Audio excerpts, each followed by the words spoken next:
Samtang panghuli, iginawad ang kantimpalang natamo ng Ordenang Lapu-Lapu, Ranggong Kamagikay, Airman 2nd Class Merc Ian Embalzado.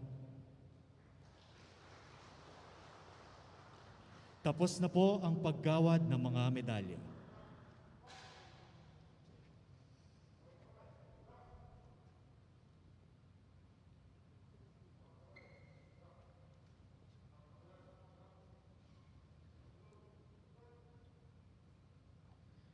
Thank you, sir.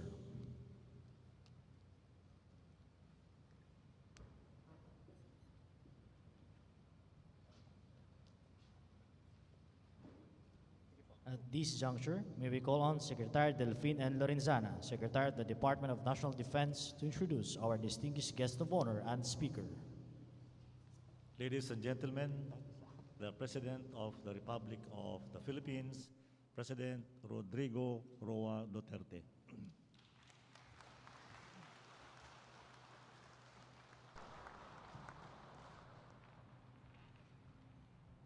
Kindly sit down. Salamat po.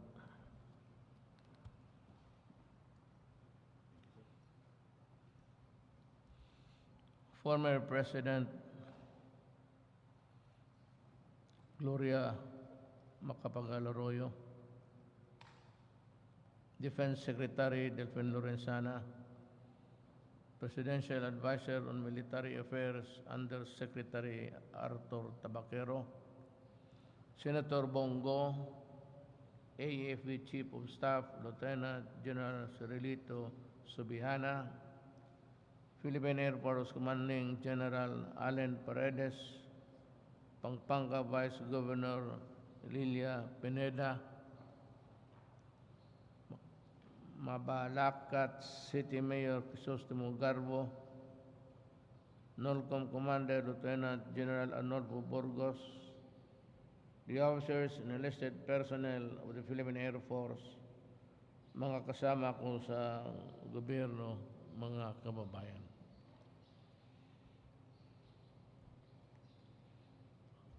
How beautiful it is to look at the sky at dusk and to think that we control our skies in our country. I'm almost tempted to talk extemporaneous, but alam mo, pag kami mga politiko, pag bungo kayong bunganga, matagal matapos.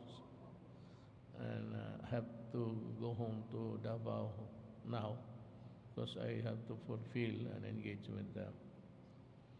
Our efforts to strengthen our military have been vital in ensuring that we are able to fulfill our sworn and shared duty of protecting our sovereignty and safeguarding the welfare of the Filipino people.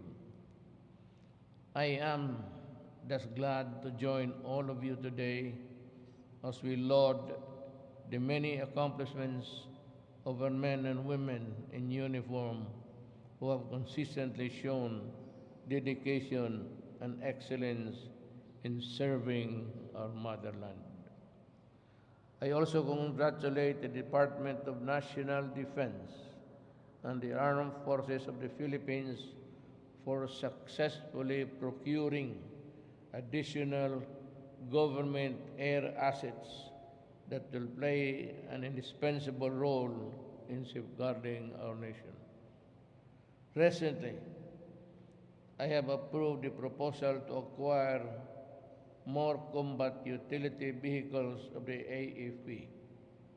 With the recent gains against various terrorist groups, I am confident that our efforts under the AFP modernization program are already paying off. I am particularly pleased with your efforts to eliminate the terrorist groups in northern Luzon, which have led to the genuine peace and sustainable progress in the area, as well as fostered greater camaraderie among the government security forces operating in the region. Today, we confer the Order of Lapu-Lapu with the rank of Kamagi. To outstanding officers and enlisted personnel who took part in restoring peace and order in Sulu in November last year. Your gallantry, bravery, and courage are truly exemplary. Alam mo, hindi lahat Pilipino, not really to derogate or raise, but mahirap itong trabaho na ito. You stare eyeball to eyeball with death. You know, I was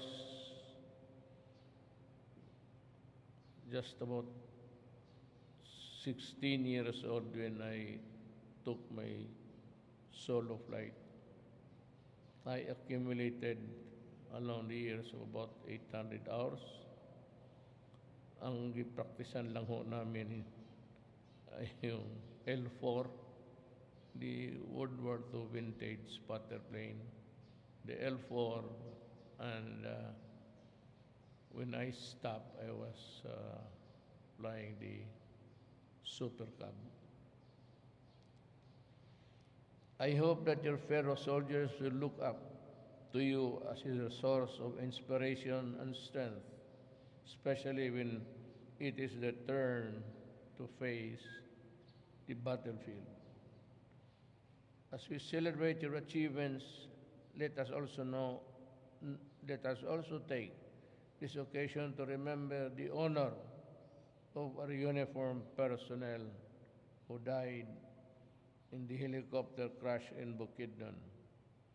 I express my deepest condolences to the families they have left behind. Usap kasi kami, but the day after, I was talking to the D&D secretary. Sabi ko, Del, palitan mo na yung, is there a way where we can replace itong the aging and the old UE? Alam mo, atin-atin lang ito, but we know deep in our hearts that every time that, you know, old helicopter flies, medyo may kaba tayo that it can falter on its own with nobody's intervention. Nire-repair nga pero matagal na talaga. All the metal fatigue and the constant reboring sa pag-repair, it will take its toll on the helicopter itself. Sabi ko kay General Lorenzana na, is there a way where we can replace them? Sabi niya, we have a pending still order of 32. Is it 32?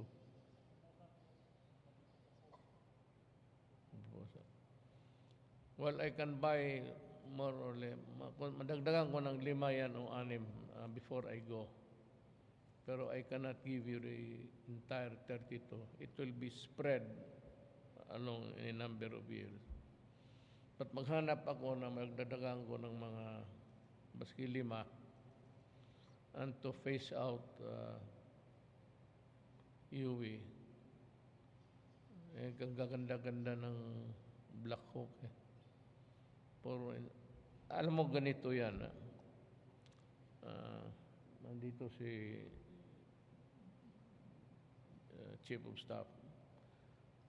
Ang problema ko kasi, whenever I read my briefer every night, ang una kong tinitignan yung mga sundalo kong nasawi.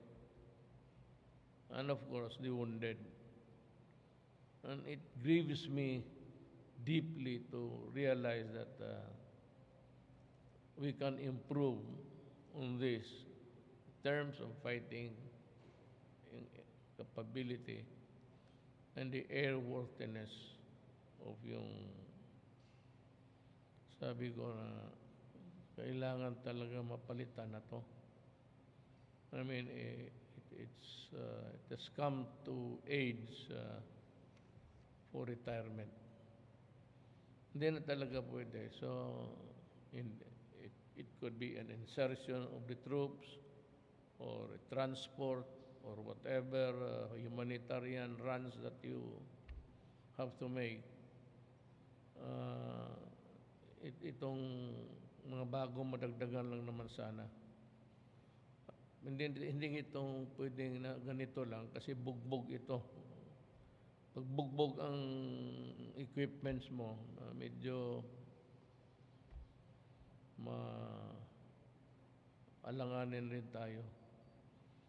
So, kung madagdagan ng 32 yan, that would about maybe complete really the requirements. The standard minimum requirements of a working Air Force. Now, the reason why I'm walking on a tightrope, actually. I cannot afford to be brave in the mouth against China because, well, we are avoiding any confrontation. At a confrontation that would lead to something which we can hardly afford. At least not at this time. Kaya ako naman sa Amerika, well, in the past, marami silang ang paghihinakit ko rin. We ask so much of them because they have taken so much from us. Libre sila to advance their troops in our land. Okay lang yan sa akin. But we do not like it because we want to remain neutral. We do not want to quarrel with anybody. But for the reason is that the exigency of the moment requires their presence here. Okay na lang ako dyan. But in the past, we ordered so much from them and so much were not delivered at all. Kaya huwag ninyo ako. Kaibigan ako ng Amerika, kaibigan ako ng China. But what I don't like is yung para kang bata na they promise you and ganon yan eh. Mapunta yung mga top brass nila, this group will promise you. Once they take off, they forget all about it. And nobody is following until you keep on reminding them. Until such time that I was able to talk to President Trump, sinabi niya what are our requirements. So we need the guided rockets. We have been asking for it.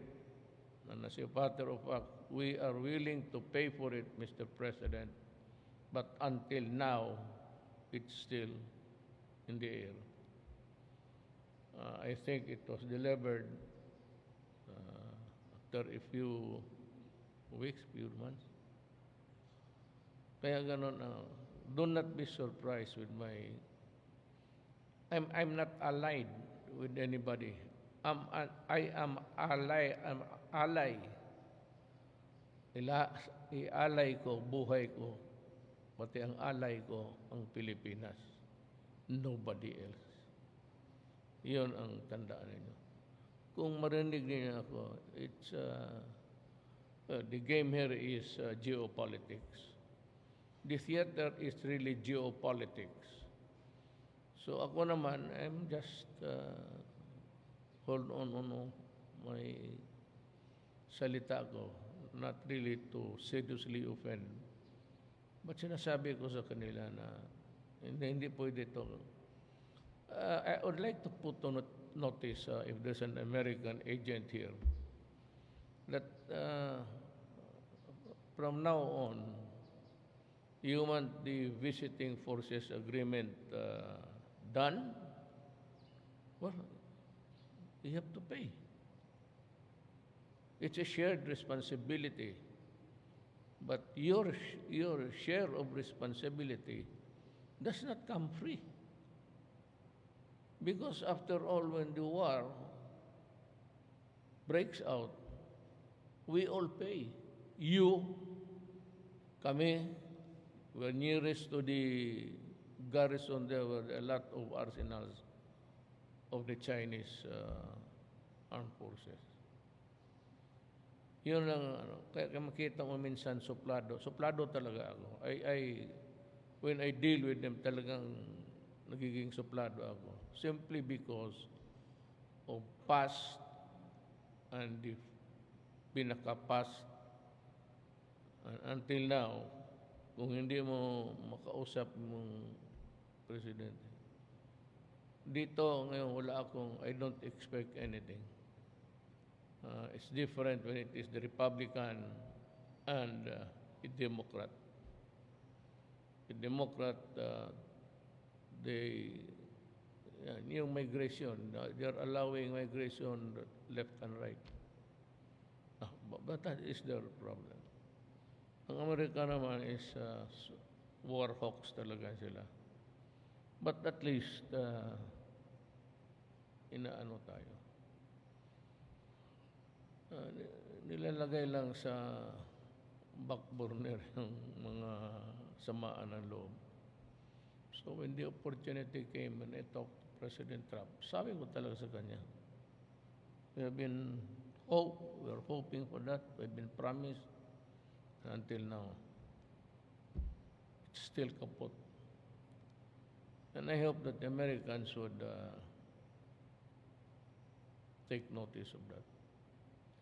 That their nearest possible inconvenient outpost would really be the Philippines, the eastern side, and Palawan.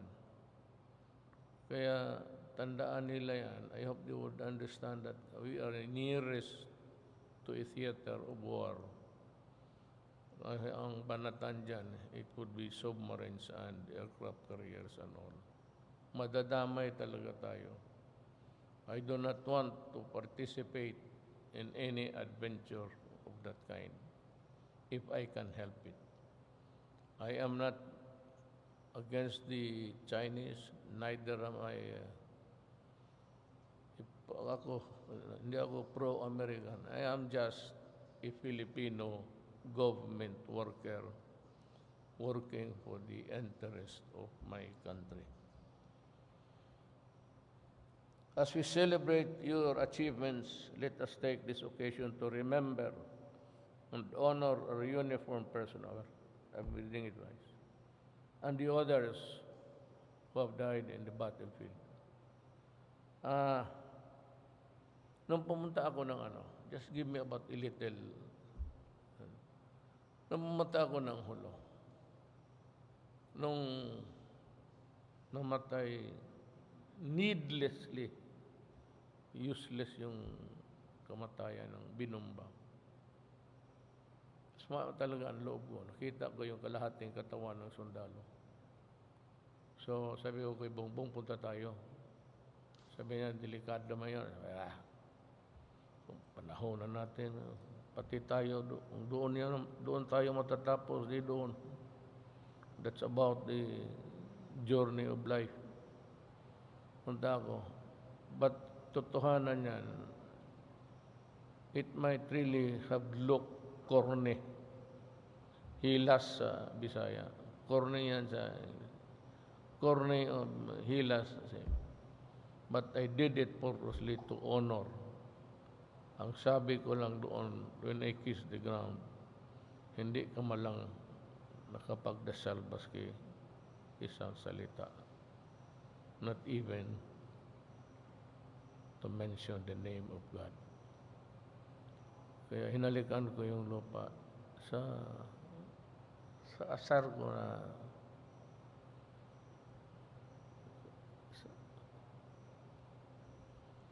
I hope that their families and friends and comrades will take this comfort in the thought that they are now in a more peaceful place with our Creator. True. You are now in the heavens, and you can rest assured that your comrades and the families, your loved ones, I do not believe in hell. I do not think that God will create hell. Otherwise, what would be his business in creating a hell when in the first place God created us? Then God would create something wherein he knows the beginning and the end of a human being in his journey in this planet na mapupunta ng impyerno. That's a stupid proposition. Everybody, compassion. So God is forgiving. God is a forgiving God. Kaya nagpapako sa krus yung kaibigan natin to save us from sin. Then what would be the purpose of being nailed in that cross when in spite of that, may impyerno pa pala tayo?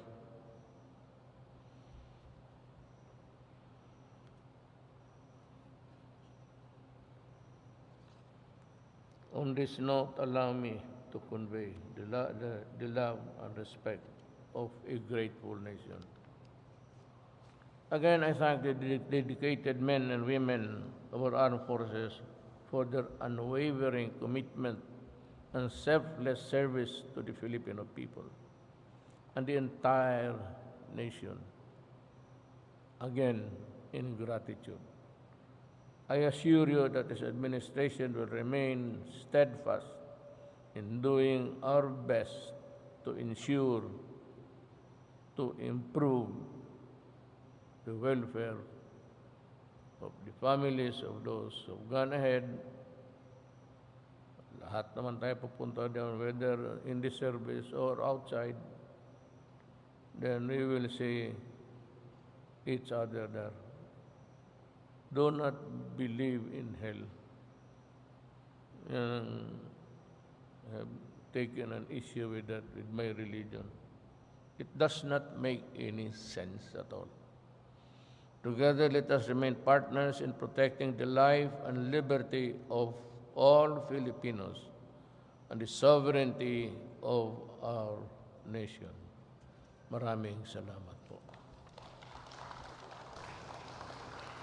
Thank you very much, President Rodrigo Roa Duterte, for gracing this momentous event. We are very honored with your presence. Let me salute all of you. Yes, sir. Once again, ladies and gentlemen, the President of the Philippines and the Commander-in-Chief, Armed Forces of the Philippines, President Rodrigo Roa Duterte.